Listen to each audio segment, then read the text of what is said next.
the start of day 2, and we've had a cracking day yesterday. Chris was here all day, put in a huge effort. We got the car stripped down. He's done all the stripping on the body panels, which are probably a little bit worse than we'd hoped, so I've got a few fiberglass repairs to go just to clean up this morning, and hopefully we can start reassembling the car. The car, when you get the panels and everything off, it's full of rocks and rubber and all the oil down the back from where it's been leaking. Got a new fuel filter for it. We'll do that while it's easy to get to. We've checked the wheel bearings, all the suspension, rose joints look okay. A lot of the bolts are cross-threaded or strips. The front bolts here for the crash box, they're all stripped. We'll have to repair the threads in those. There's a missing intake manifold bolt, missing starter motor bracket bolt. So it's just general tidy up, and that's the whole reason we pulled the car apart, is to get on top of those sorts of things. We're on top of the oil leak. We're replacing what was the O-rings. We're replacing them with Dowdy washers. So it's like an aluminium sump plug seal with a O-ring inside it. Should be able to handle the punishment a whole lot better than the O-rings did, and we can tighten them up properly. Got new oil hoses, radiators are repaired. Some of the aluminium work was repaired last night. We'll get in, we'll clean this up, and we'll keep pushing forwards. While I've been busy repairing all the threads, all the exhaust manifold bolts were stripped, a couple of intake manifold bolts were missing, some bell housing bolts were missing, and even the front engine mount bolt was missing. So I've been putting helicoils in there, repairing all the threads, getting all the bolts the same size. Chris has been busy. He's got all the fire extinguisher system plumbed up. It's a really cool little system, very user friendly. It's got 2 outlets on the driver, 2 outlets on the engine, and it's just operated by a pull cable. So no wiring, no detonator to set it off. Really user friendly. Small and compact, fits in the car really well. Another component that we had to repair is the under tray for the engine. This has a really tough life. It drags on the track. It's worn through in a couple of places, and you can kind of see where it fits up against the chassis. But all these brackets, they're all cracked pretty heavily. It's broken from the bolt holes out. So this had to be replaced. So once again, while in the workshop, he's put in a massive effort and has been able to reproduce that panel. And it's just another bit that we can put back on the car. One of the other things you might have seen in the previous episode was the damage that was caused to the seat belts as they come through the driver's firewall here. Now that goes up against the fuel tank. The seat belts come through these openings. We've opened these openings a long way actually from where they were. We need this to accommodate short drivers, tall drivers, and everybody in between. We don't want the seat belt sitting hard on that edge ever. But now it's got aluminium channel, a nice big radius on it, and we should never have any seatbelt concerns ever again. We've committed to fixing up the bodywork, and all the body panels are fiberglass, just like this.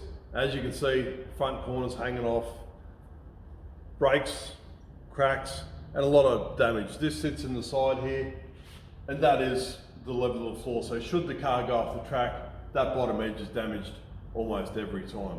Then we can repair this, we do that a lot, but for the same amount of time and effort, we've made a template, and while in the workshop, managed to remake or remanufacture these out of aluminium, which is a lot more durable, very similar weight, but will take more of a hiding.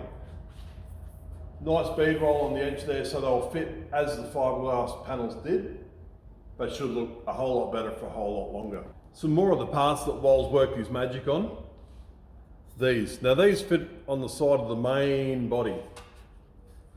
And as you can see, they're pretty second-hand. That's actually damaged from where the radiators rubbed through on it. So he's remade those, look amazing, a perfect fit. We'll get those back on the main body today, and these are the mounts for the side pods.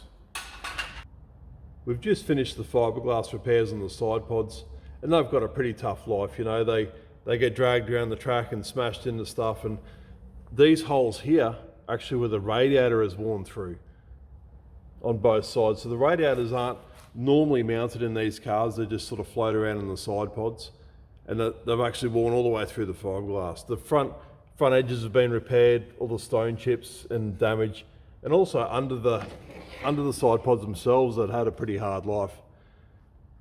So probably not that one so much, but this one here, Needed that full corner rebuilt and all put back in. This is the main body panel that goes around the driver. It's by far the largest single panel on the car and by far the worst. We've just finished repairing the front mounting holes. They should have been a 1/4 inch hole and they're probably out to 3/4 inch hole. They had no bolts in them whatsoever. The aluminium strip on the side here is actually the top mount for the side pod. It goes in with the Zeus clips in it. We've remade those. You can see that's actually where the rear edge of the radiator has worn completely through the aluminium. So we've got Wall in the workshop to make up a few of these. We've replaced them both sides.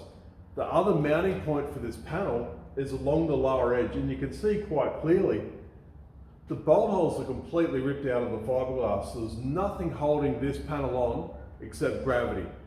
So we're going to make an aluminium strip for this bottom edge. We'll rivet the aluminium strip to the fiberglass, and then we can bolt through into the chassis through the aluminium, and it's quite a permanent fix, and it's certainly an improvement on what we've got here. We've done some repairs on the rear edge, and that's about it. A lot of this stuff is acceptable, but we need to be able to mount it to the car. The radiators in these cars cop a really hard time, and a lot of it's got to do with where they're situated. They're in the side pods. So everything that gets flicked up from those front tyres goes back into the side pods and hits the radiator. And you can probably see there, the fins have been folded over, and a lot of that is stuff off the track and large pieces of rubber off the front tyres. Peens the fins over, prevents airflow, the radiators are no longer as efficient as they need to be. So how we combat that is with this stainless steel mesh. It's really cheap, readily available. We get it from the hardware. It's a snake rodent mesh, comes in a big roll. We use it on absolutely everything. Simply cable tied on, so if the mesh gets damaged, cut the cable ties, put a new piece of mesh on. Cheap, easy fix that extends the life of the radiators like you wouldn't believe. And I kind of wish that somebody had done it before us.